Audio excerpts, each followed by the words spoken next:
அல்லாஹுடைய நல்லடியார்களே, ஒரு மனிதர் நபியுல்லாஹி ஸல்லல்லாஹு அலைஹி வஸல்லம் அவர்களிடத்தில் வந்து கேள்வி ஒன்று கேட்டார். யா ரசூல் அல்லாஹ், ஐயுல் இஸ்லாமி ஹைர், இஸ்லாத்துடைய அமல்களில் மிகச்சிறந்த அமல் எது? நபியுல்லாஹி ஸல்லல்லாஹு அலைஹி வஸல்லம் அவர்கள் இரண்டு விடயங்களை, இரண்டு அமல்களை சொன்னார்கள். துத்இமுத் தஆம் வ தக்ரஉஸ் ஸலாம் அலா மன் அரஃப்த வ மன் லம் தஅரிஃப்.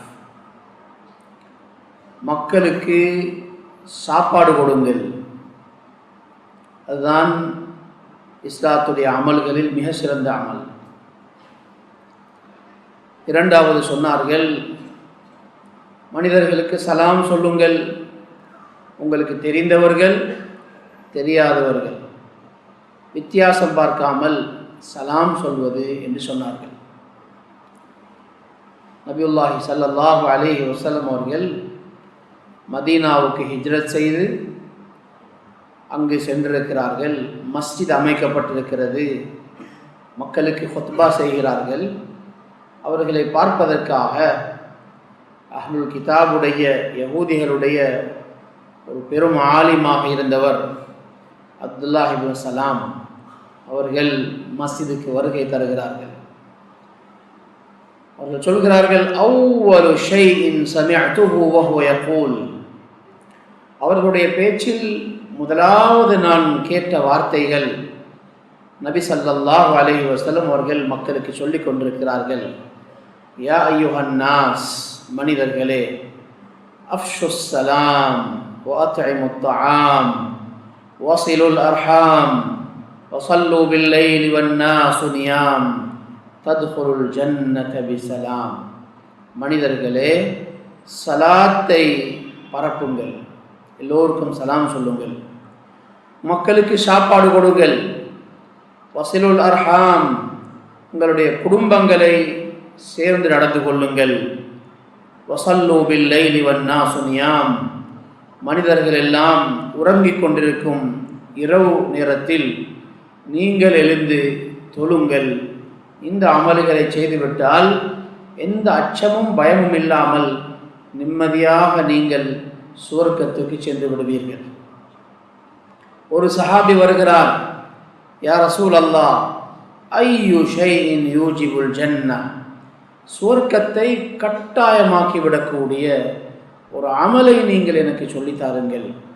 நபியுல்லாஹி ஸல்லல்லாஹு அலைஹி வஸல்லம் அவர்கள் அவருக்கு ரெண்டு அமல்களை சொல்லிக் கொடுத்தார்கள். அலைக பிஹுஸ்னில் கலாம், மக்களுடன் பேசும் பொழுது அழகாக பண்பாக பேசுங்கள். வபத்லுத் தஆம், மக்களுக்கு சாப்பாடு கொடுங்கள். இந்த ஹதீஸ்களிலிருந்து நாம் மக்களுக்கு சாப்பாடு கொடுப்பது எவ்வளவு உயர்ந்த அமல் என்பதை புரிந்து கொள்ளலாம். சொன்னார்கள், இன்ன ஃபில் ஜன்னதி குரஃபா, சுவர்க்கத்தில் சில மாளிகைகளை அல்லாஹு தஆலா அமைத்திருக்கிறார்.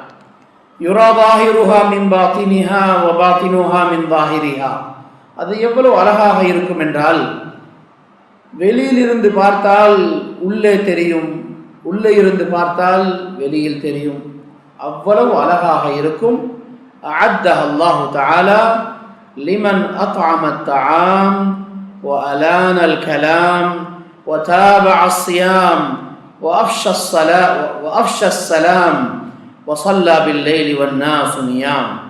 அந்த மாளிகைகளை அல்லாஹு தஆலா யாருக்கு தயார் செய்து வைத்திருக்கிறான் என்றால், மனிதர்களுக்கு யார் சாப்பாடு கொடுத்தார்களோ, யார் சலாத்தை பரப்பினார்களோ, யார் மிருதுவாக பேசினார்களோ, மக்களுடன் பேசும் பொழுது அழகாக பண்பாக யார் பேசினார்களோ, தொடராக நோன்பு வைக்கிற வழக்கம் யாரிடத்தில் இருந்ததோ, அதுபோல் வஸல்லா பில் லைல் வன் நாஸு நியாம், மனிதர்கள் இரவில் தூங்கி இருக்கிற வேளைகளில் தஹஜ்ஜுத் தொழக்கூடியவர்களாக யார் இருந்தார்களோ, இந்த அமல்களை செய்தவர்களுக்கு தான் அல்லாஹு தஆலா அந்த மாளிகைகளை விசேஷமாக அமைத்து வைத்திருக்கிறார்.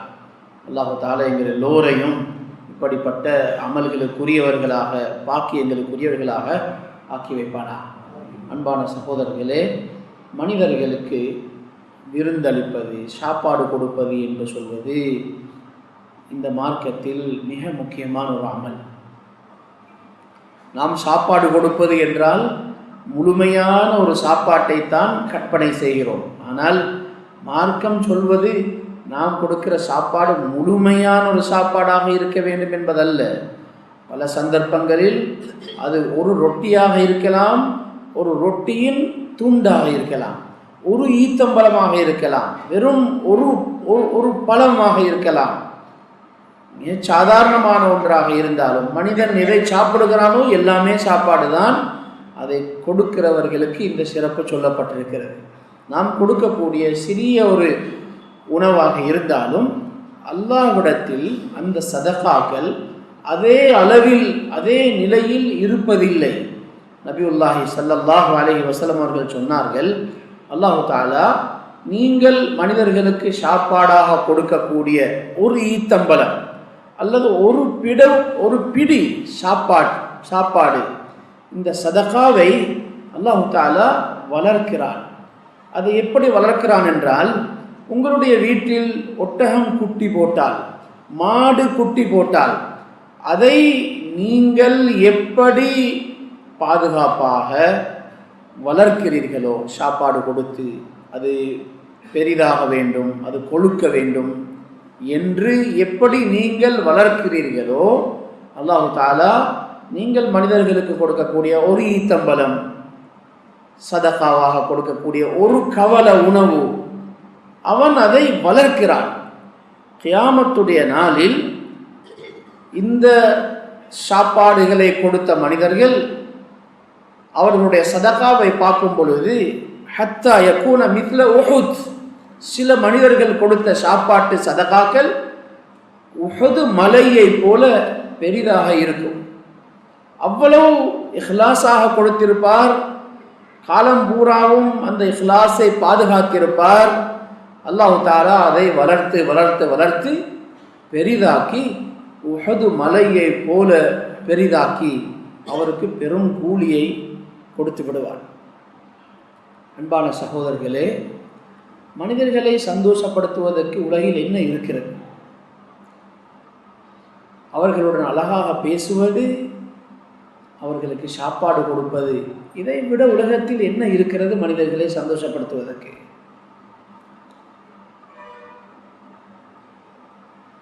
நல்ல மனிதர்களுடைய வாய்க்குள் நம்முடைய கையால் ஒரு சாப்பாடு, ஒரு குடிபானம் போகும் என்றிருந்தால் அல்லாஹ்வுக்கு விசேஷமாக நன்றி செலுத்த வேண்டும். வாழ்க்கையில் கிடைக்கிற மிக பெரும் பாக்கியங்களில் ஒன்று. சொன்னார்கள், கியாமத்துடைய நாளில் ஒரு மனிதன் சுவர்க்கம் முடிவு செய்யப்பட்டு சுவர்க்கத்துக்கு போய்கொண்டிருப்பான். நரகத்திலிருந்து ஒரு சத்தம் கேட்கும், ஐ ஃபுலான், இவனுடைய பெயரை சொல்லி யாரோ அழைக்கிறார். திரும்பி பார்த்தால் அவர் சொல்லுகிறார், அலம் உத்ஐம்க, உனக்கு நினைவு இருக்கிறதா, நான் உங்களுக்கு ஒரு சாப்பாடு தந்திருக்கிறேன் உலகத்தில். இவர் சொல்லுவார், ஆம் எனக்கு நினைவு இருக்கிறது. அப்படி என்றால் நான் இன்று நரகத்தில் இருக்கிறேன், எனக்காக நீங்கள் சிபாரிசு செய்ய வேண்டும் அல்லாஹ்விடத்தில், நானும் சொர்க்கத்துக்கு செல்ல வேண்டும். இந்த சொர்க்கவாதி சிபாரிசு செய்வார். அல்லாஹ் தஆலா அவருடைய சிபாரிசை ஏற்றுக்கொண்டு அந்த மனிதனை நரகத்திலிருந்து வெளியாக்கி சொர்க்கத்துக்கு அனுப்பிவிடுவான். வெறும் ஒரே ஒரு சாப்பாட்டுக்காக அல்லாஹ் தஆலா நரகத்திலிருந்து அவரை வெளியேற்றி சொர்க்கத்தை கொடுத்து விடுகிறார். இன்னொரு மனிதர் சொர்க்கத்துக்கு செல்லும் பொழுது நரகத்திலிருந்து ஒருவர், ஐ ஃபுலான் அலம் அஸ்திக், மனிதனே உங்களுக்கு நான் ஒரு தடவை உலகத்தில் குடிக்க தந்திருக்கிறேன், நினைவு இருக்கிறதா? ஆம் என்று சொல்லுவார். நான் இருக்கிற நிலையை பாருங்கள், என்னுடைய கஷ்டத்தை பாருங்கள், அல்லாஹ்விடத்தில் எனக்காக சிபாரிசு செய்யுங்கள். சிபாரிசு செய்வார், ஏற்றுக்கொள்ளப்படும். அவரையும் சேர்த்து அல்லாஹ் தஆலா சொர்க்கத்துக்கு அனுப்பிவிடுவான். அன்பான சகோதரர்களே, கியாமத்துடைய நாளில் யாருக்கு யாருடைய சிபாரிசு உதவப் போகிறது என்று யாருக்கும் தெரியாது. உலகத்தில் வாழ்கிற காலத்தில் நாம் சந்திக்கிற சில நல்ல மனிதர்கள், அவர்களை பயன்படுத்தி கொள்ள வேண்டும். அவர்களுடைய வாய்க்குள், அவர்களுடைய வயிற்றுக்கு நம்முடைய கையால் ஒரு மிடர் தண்ணீர் போகுமாக இருந்தாலும் அதுவும் நாம் பெறுகிற பெரும் பாக்கியம் என்பதை மறந்துவிடக்கூடாது. நம்முடைய சொத்துக்களை பாதுகாத்து கொள்ள வேண்டும் என்ற கவலை நம்ம எல்லோருக்கும் இருக்கிறது. நான் கஷ்டப்பட்டு சம்பாதித்த பணம், நான் கஷ்டப்பட்டு கட்டிய வீடு, எல்லாவற்றையும் பாதுகாத்து கொள்ள வேண்டும் என்று எல்லோரும் விரும்புகிறோம். ஆனால் அதை பாதுகாத்து கொள்ள முடியாது. உலகத்தில் நாம் சம்பாதித்தவற்றில் நமக்குரியது என்று 3 விடயங்களை மட்டும்தான் சொல்லலாம். நாம் ஒரு வீட்டில் வசிக்கிறோம், அந்த வீடு அது நிரந்தரமாக எனக்குரியது என்று யாரும் சொல்லிவிட முடியாது. நாம் இப்பொழுது உடுத்திருக்கிற ஆடை அது எனக்கு தான் நிரந்தரமாக இருக்க போகிறது என்று யாரும் சொல்லிவிட முடியாது. நம்முடைய கையில் உள்ள பணம் நிரந்தரமாக எனக்கு தான் என்று யாரும் சொல்ல முடியாது. 3 விடயங்களை மட்டும் சொல்லலாம், அது எனக்குரியதுதான். ஒன்று, மா அகல்த ஃபஅஃப்னைத், சாப்பிட்டு முடித்து விட்டவை. நாம் எதை சாப்பிட்டு முடித்து விட்டோமோ அது நமக்குரியது. அடுத்தது, மா லபிஸ்த ஃபஅப்லைத், எந்த ஆடைகளை கிளியும் வரைக்கும் நீங்கள் பாவித்தீர்களோ, எந்த ஆடை பழையதாகி இதற்கு பின்னால் யாரும் அணிய முடியாது என்ற கட்டம் வரும் வரைக்கும் எதை நீங்கள் பாவித்தீர்களோ அது உங்களுக்குரியது, அது வேறு யாருக்கும் உரியதல்ல. 3வது, நீங்கள் எதை மக்களுக்கு கொடுத்து உங்களுக்காக சேமித்து விட்டீர்களோ அது உங்களுக்குரியது. எதை மக்களுக்கு சதகாவாக கொடுத்து, சாப்பாடாக கொடுத்து, தண்ணீராக கொடுத்து, எதை நீங்கள் உங்களுக்காக சேகரித்து விட்டீர்களோ அது உங்களுக்குரியது. இந்த 3ம் தவிர அத்தனையும் உங்களை விட்டு போய்விடும். அதை இன்னொருவர் சொந்தம் கொண்டாடுவார். அது இருக்க நீங்கள் போக வேண்டி வரும். அன்பான சகோதரர்களே, நாம் மனிதர்களுக்கு கொடுக்கக்கூடிய சாப்பாடுகள், மனிதர்களுக்கு கொடுக்கக்கூடிய சதகாக்கள், இது உண்மையில் நம்முடைய கணக்குகளில் வரவு வைக்கப்படுகிறது. கியாமத்துடைய நாளில் நம்முடைய கணக்குகளில் நாம் உலகத்தில் கணக்கில் வைத்திருந்த எல்லாம் வரப்போவதில்லை. நாம் எதை கொடுத்து முடித்து விட்டோமோ அதுதான் நம்முடைய கணக்கில் வரப்போகிறது. நாம் மக்களுக்கு கொடுக்கக்கூடிய சாப்பாடுகள் என்பது ஒரு முஃமினுடைய முக்கியமான பெரிய இபாதாத்துகளில் ஒன்று.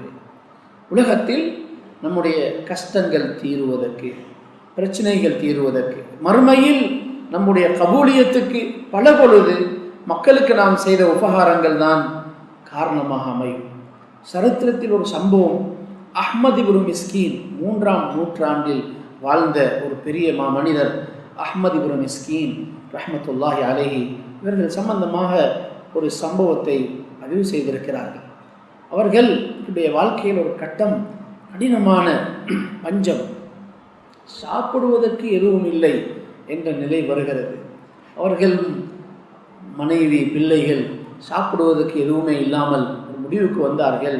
நாம் இருக்கிற இந்த வீடு தான் நமக்கு இருக்கிறது, இதை போய் விற்பனை செய்து வருகிற பணத்தை எடுத்தாவது சாப்பிட்டு வாழ்ந்து கொள்வோம் என்று சொல்லி அவர்கள் வீட்டிலிருந்து வெளியில் புறப்படுகிறார்கள். யாராவது இந்த வீட்டை வாங்குவார்களா என்று எதிர்பார்த்து போகிற வழியில் அவருடைய நண்பர் அபு நஸ்ர் என்று சொல்லக்கூடியவர் சந்திக்கிறார். ஏன், எங்கு இதற்காக செல்கிறீர்கள் என்று கேட்கவும் தன்னுடைய விஷயத்தை சொல்கிறார். என்னுடைய நண்பர் எனக்கு 2 ரொட்டிகளை தந்தார். 2 ரொட்டிகளையும் கூட சாப்பிடுவதற்கு ஒரு இனிப்பையும் தந்தார். அதை எடுத்துக்கொண்டு சந்தோஷமாக நான் நடந்து வந்து கொண்டிருக்கிறேன். அங்கே ஒரு வயது போன பெண் தன்னுடைய ஒரு யத்தீமான குழந்தையையும் அழைத்து கொண்டு வந்து கொண்டிருக்கிறார். அவள் என்னை கண்டதும் என்னிடத்தில் வந்து சொன்னா, இந்த யத்தீம் புள்ள சாப்பிட்றதுக்கு ஒன்றுமே இல்லை, இதனால் பசி தாங்கிக் கொள்ள முடியாது, அழுகிறது, ஏதாவது எனக்கு இருந்தால் உதவி செய்ய என்று அவர்கள் சொல்கிறார். உடனே சொல்கிறார்கள், நான் அந்த 2 ரொட்டிகளையும் அப்படியே தூக்கி அவர்களுக்கு கொடுத்தேன். அதை கொடுத்ததும் அந்த பிள்ளை என்னுடைய முகத்தை பார்த்து ஒரு சிரிப்பு சிரித்தது. வாழ்நாள் முழுக்க அந்த காட்சியை என்னால் மறக்க முடியாது. அந்த பிள்ளையின் முகத்தில் இருந்து வந்த சிரிப்பை பார்த்த நான் ஏதோ சுவர்க்கம் உலகத்துக்கு வந்து விட்டது என்று நினைத்தேன். அவ்வளவு சந்தோஷப்பட்டது. அந்த பெண் கண்ணீர் வடித்து அழுது விட்டாள். பிறகு எனக்கு நன்றி சொல்லிவிட்டு அவள் போய்விட்டாள். நான் சொன்னேன், நான் வீட்டுக்கு திரும்பி வருகிற வழியில் ஒரு இடத்துல அமர்ந்து கொண்டேன். எனக்கு நடந்து கொள்ளக்கூட முடியாது, பசி. ஒரு இடத்தில் அமர்ந்து கொண்டேன். இப்போ என்ன செய்வது என்று யோசித்துக் கொண்டிருக்கும் பொழுது மீண்டும் அந்த அபு நஸ்ர் என்ற என்னுடைய நண்பர் அங்கே வருகிறார். வந்து, என்ன செய்கிறீர்கள்? உங்களுடைய வீட்டை நோக்கி சொத்து தேடி வந்திருக்கிறது, செல்வம் தேடி வந்திருக்கிறது, நீங்கள் இங்கே என்ன செய்கிறீர்கள்? நான் என்ன என்று விசாரித்தேன். அவர் சொன்னார், குராசான்ல இருந்து ஒரு வியாபாரி உங்களை தேடி வந்திருக்கிறார். எதற்காக வந்திருக்கிறார்? 30 வருஷங்களுக்கு முன்னால் உங்களுடைய தகப்பனார் அவருக்கு ஒரு பெரும் தொகை பணத்தை கொடுத்திருக்கிறார் வியாபாரம் செய்வதற்காக.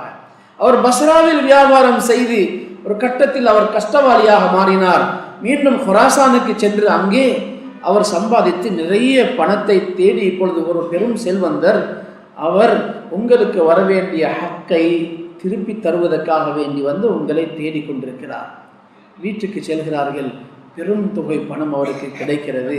அதை எடுத்துக்கொண்டு முதலாவது அவர்கள் சொல்கிறார்கள், அந்த பெண், அந்த ஏழை பெண்ணுடைய வீட்டை நான் தேடி சென்று, இதற்கு பின்னால் நீங்கள் கவலைப்பட வேண்டிய தேவையில்லை, உங்களுடைய செலவெல்லாம் என்னுடைய பொறுப்பு என்று அவர்களுடைய செலவையும் நான் பொறுப்பெடுத்து கொண்டு அவர்களுக்கு இன்னும் சதகாக்களை கொடுத்து விட்டு வந்து அந்த பணத்தை வைத்து நான் வியாபாரம் செய்ய ஆரம்பித்தேன். குறுகிய காலத்தில் நிறைய பணம் திரட்டிவிட்டேன். நிறைய வசதி வந்து விட்டது. அந்த பணத்தினால் நிறைய உபகாரங்கள் செய்தேன். மக்களுக்கு சாப்பாடு கொடுத்தேன். நிறைய உபகாரங்கள், மக்களுக்கு உதவிகள் செய்தேன். ஒரு காலம் வந்தது, என்னுடைய மனசில் எனக்கே ஒரு பெருமை. நான் இப்பொழுதெல்லாம் எவ்வளவு மனிதர்களுக்கு உபகாரம் செய்திருக்கிறேன். என்னுடைய பட்டோலை நலவுகளால், நன்மைகளால் நிரம்பி இருக்கும் என்ற ஒரு எண்ணம், ஒரு பெருமை எனக்கு வந்தது. இப்படி இருக்கும்பொழுது ஒரு நாள் நான் ஒரு கனவு கண்டேன். அந்த கனவில் கியாமத் வந்துவிட்டது. மனிதர்கள் எல்லோரும் வருகிறார்கள். அவர்களுடைய உடல் மிக பெருத்த உடலுடன் அவர்கள் செய்த அமல்களை, பாவங்களை எல்லாம் சுமந்து கொண்டு வருகிறார்கள். நானும் வருகிறேன். என்னுடைய அமல்கள் நிறுக்கப்படுகிற நேரம் வந்தது. என்னுடைய அமல்கள் நிறுக்கப்படுவதற்காக அந்த தராசில் அமல்கள் போடப்பட்டது, பாவங்களும் போடப்பட்டது. பாவம் போடப்பட்ட அந்த தராசி அப்படியே பணிந்து விட்டது. என்னுடைய அமல்கள் பாரமாக இருக்கவில்லை. அப்பொழுது நிற்கிற மலக்குகள் அங்கே சில நல்ல அமல்களை கொண்டு வந்து சொல்கிறார்கள், இன்னும் சில அமல்கள் இருக்கிறது, அதை போடுவோம் என்று நான் செய்த ஒவ்வொரு உபகாரங்களாக அந்த நன்மைகளை எடுத்து எடுத்து தராசில் போடுகிறார்கள். பார்த்தால் அந்த ஒவ்வொரு நன்மைகளுடனும் அதற்கு கீழாலும் ஏதோ ஒரு உலக ஆசை, உலக நோக்கம் மறைந்திருக்கிறது எனக்கு தெரிகிறது. எதை போட்டும் தராசு நன்மை பக்கம் கனமாகவில்லை, பாரமாகவில்லை. இறுதியில் இன்னொரு அமல் இருக்கிறது என்று சொல்லி ஒரு மலக்கு ஒரு அமலை கொண்டு வருகிறார். பார்த்தால் அதுதான் நான் கொடுத்த 2 ரொட்டிகள். அந்த 2 ரொட்டிகளும் அந்த தராசின் பக்கத்தில் நன்மையில் போடப்படுகிறது. ஓரளவு பாரம் அசைந்து நன்மை பக்கம் ஓரளவு பணிந்தது. அப்பையும் நன்மையுடைய அந்த தட்டு பணியவில்லை, பாரம் அதிகரிக்கவில்லை. வேற எதுவும் இருக்கிறதா என்று பாருங்கள் என்று மலக்குகள் சொல்கிறார்கள். அப்பொழுது அவர் சொல்லப்பட்டது, ஏதோ இன்னும் ஒரு அமல் இருக்கிறது, என்ன கொண்டு வாருங்கள் என்று சொல்லும் பொழுது அந்த பெண் வடித்த கண்ணீர் கொண்டு வந்து தராசில் போடப்பட்ட அதை போட்டதுதான் வேகமாக நன்மையின் தட்டு பணிந்து விட்டது. ஒரு சத்தம் எனக்கு கேட்டது, கத் நஜா கத் நஜா, தப்பிவிட்டார் என்ற ஒரு சத்தம் எனக்கு கேட்டது என்று சொல்கிறார்கள். அன்பான சகோதரர்களே, நாம் நிறைய உபகாரங்கள் செய்திருக்கலாம், நிறைய அமல்கள் செய்திருக்கலாம். அந்த அமல்களில் சில பொழுது நாம் நம்பிக்கை கூட வைத்திருக்கலாம். ஆனால் இப்படியான சில கஷ்டவாளிகளுக்கு நாம் கஷ்டத்தின் பொழுது உதவி செய்தது, அவர்களுடைய கண்ணீரை துடைத்தது, அவர்களுடைய சந்தோஷங்கள் நம்முடைய ஈடேற்றத்துக்கு காரணமாக அமையலாம். மனிதர்களுடைய வாழ்க்கையில் உள்ள கஷ்டங்கள் தீருவதில், பிரச்சனைகள் தீருவதிலும், நோய்கள் சுகமாகுவதிலும் இத்தாம் சாப்பாடு கொடுப்பது என்ற இந்த இபாதத்தில் ஒரு பெரும் ரகசியம் இருக்கிறது. கஷ்டங்களை போக்கக்கூடிய ரகசியம், பிரச்சனைகளை தீர்க்கக்கூடிய ரகசியம், நோய்களை சுகமாக்கக்கூடிய ரகசியம் சாப்பாடு கொடுப்பதில் இருக்கிறது.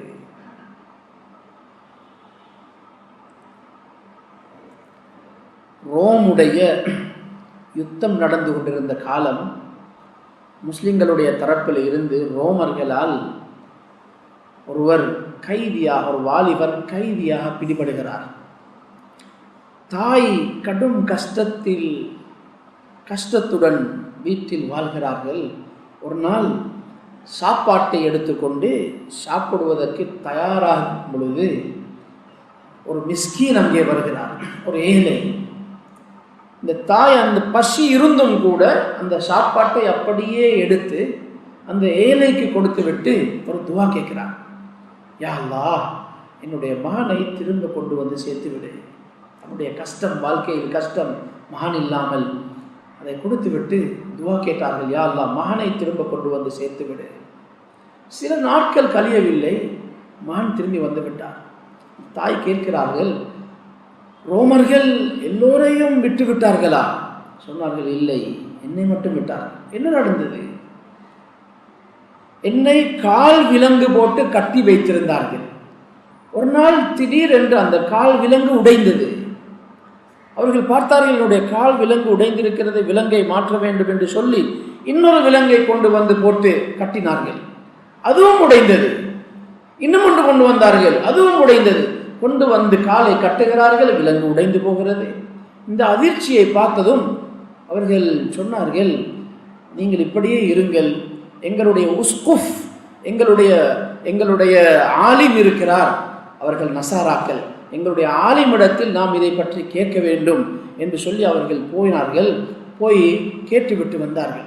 அந்த ஆலிம் சொன்னார், இதையெல்லாம் கேட்டுவிட்டு, இந்த மனிதருக்கு ஒரு சாலிஹான தாய் அல்லது யாரும் இருக்க வேண்டும், அவர்களுடைய துஆதான் இதற்கு காரணமாக இருக்க வேண்டும், அவரை விட்டு விடுங்கள் என்று சொன்னார். ஆகவே அவர்கள் வந்து என்னை திறந்து விட்டார்கள், நான் வந்து விட்டேன் என்று சொன்னார். தாய் கேட்கிறார்கள், அது எப்பொழுது நடந்தது? சரியாக அந்த சதகா, அந்த சாப்பாடு எப்பொழுது கொடுக்கப்பட்டதோ அதே நேரத்தில் தான் அங்கே அந்த அற்புதம் நடந்திருக்கிறது. அன்பான சகோதரர்களே, வாழ்க்கையில் அற்புதங்களை பார்க்கலாம், பிரச்சனைகளை இலகுவாக தீர்த்து கொள்ளலாம். மனிதர்களுக்கு சாப்பாடு கொடுக்க வேண்டும். நபியுல்லாஹி ஸல்லல்லாஹு அலைஹி வஸல்லம் அவர்கள் சொல்கிறார்கள், ஐயுமா முஸ்லிமின் அத்அம முஸ்லிமன் அலா ஜூஇன், யாராவது ஒரு முஸ்லிம் இன்னொரு முஸ்லிமுக்கு பசியோடு இருக்கும் பொழுது சாப்பாடு கொடுத்தால், அத்அமஹுல்லாஹு மின் திமாரில் ஜன்னஹ், சுவர்க்கத்துடைய பழங்கள் இருந்து அல்லாஹ் தஆலா இவருக்கு சாப்பாடு கொடுப்பார். சுவர்க்க பழங்களை பற்றி குர்ஆன் பேசி இருக்கிறது. என்னென்ன பழங்கள் இருக்கும், அதனுடைய ருசி எப்படி இருக்கும் என்றெல்லாம் குர்ஆன் ஹதீஸ் பேசி இருக்கிறது. அந்த பழங்களை எல்லாம் இன்ஷா அல்லாஹ் சாப்பிடலாம். இங்கே மனிதர்களை நம்முடைய சாப்பாடுகளில் அவர்களை சேர்த்து கொள்ள வேண்டும். அது ஒரு கவலமாக கூட இருக்கலாம். ரமதானுடைய மாதம் நெருங்கி வந்து கொண்டிருக்கிறது. அன்பான சகோதரர்களே, ஒரு நாளில் ஒரு நோன்பு மட்டும்தான் பிடிக்கலாம். ஒரு நாளில் யாரும் 2 நோன்புகள் பிடிக்க முடியாது. ஆனால் ஒரு நாளில் பல நோன்புகளுடைய நன்மையை அடைந்து கொள்ளலாம். அதற்கு என்ன வழி என்றால், இஃப்தார்களில் நாம் பங்கெடுக்க வேண்டும். அது ஒரு மிடர் பாலாக இருக்கலாம், ஒரு ஈத்தம்பலமாக இருக்கலாம், ஒரு தண்ணீர் சொட்டாக இருக்கலாம்.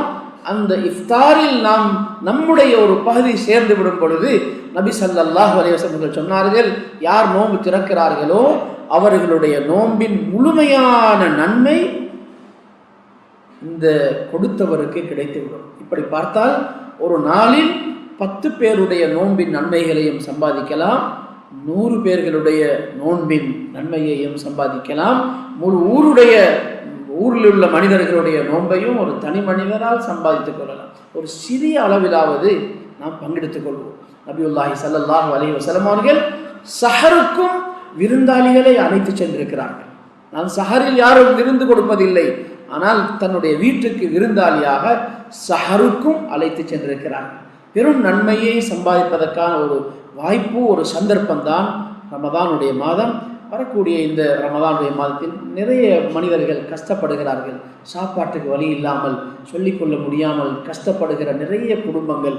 அன்பான சகோதரர்களே, நம்முடைய வாழ்க்கையில் சில சிக்கனத்தை ஏற்படுத்தியாவது, வசதி உள்ளவர்கள், ஓரளவு வசதி உள்ளவர்கள் நம்முடைய சில சாப்பாட்டுகளை குறைத்தாவது மற்றவர்களுடைய சாப்பாட்டில் பங்கெடுக்க பார்ப்போம். ஆமுர் ரமாதா ஹிஜ்ரி 18ஆம் வருஷம் ஒரு பஞ்சகாலம் வந்தது. மக்கள் சாப்பாடு இல்லாமல் கஷ்டப்பட்டார்கள். உமர் ரலியல்லாஹு அன்ஹு அவர்கள் தனக்குத்தானே ஒரு நிபந்தனை போட்டு கொண்டார்கள். மக்களுடைய இந்த பஞ்சம் தீர்கிற வரைக்கும் நான் நெய் சாப்பிடுவதும் இல்லை, இறைச்சி சாப்பிடுவதும் இல்லை என்று தனக்குத்தானே சட்டம் போட்டு கொண்டார்கள். அந்த பஞ்சம் நீங்குகிற வரைக்கும் அவர்கள் நெய்யை உபயோகித்து தொட்டு சாப்பிடவும் இல்லை, எந்த வகையான இறைச்சியும் சாப்பிடவில்லை. அன்பான சகோதரர்களே, நாம் நம்முடைய வாழ்க்கையில் சில சிக்கனங்களை ஏற்படுத்தியாவது மனிதர்களுடைய இஃப்தார்களிலும் சஹர்களிலும் அவர்களுடைய சாப்பாடுகளிலும் பங்கெடுக்க முயற்சி செய்வோம். அல்லாஹ் தஆலா நம் அனைவருக்கும் அருள் செய்வானாக. யா அல்லாஹ், நம்முடைய பாவங்களை மன்னிப்பாயாக, நம்முடைய பெற்றோர்களை மன்னிப்பாயாக, முஃமினான ஆண்கள் பெண்கள் அனைவரையும் மன்னிப்பாயாக. வ ஆகிரு தஅவானா அல்ஹம்துலில்லாஹி ரப்பில் ஆலமீன்.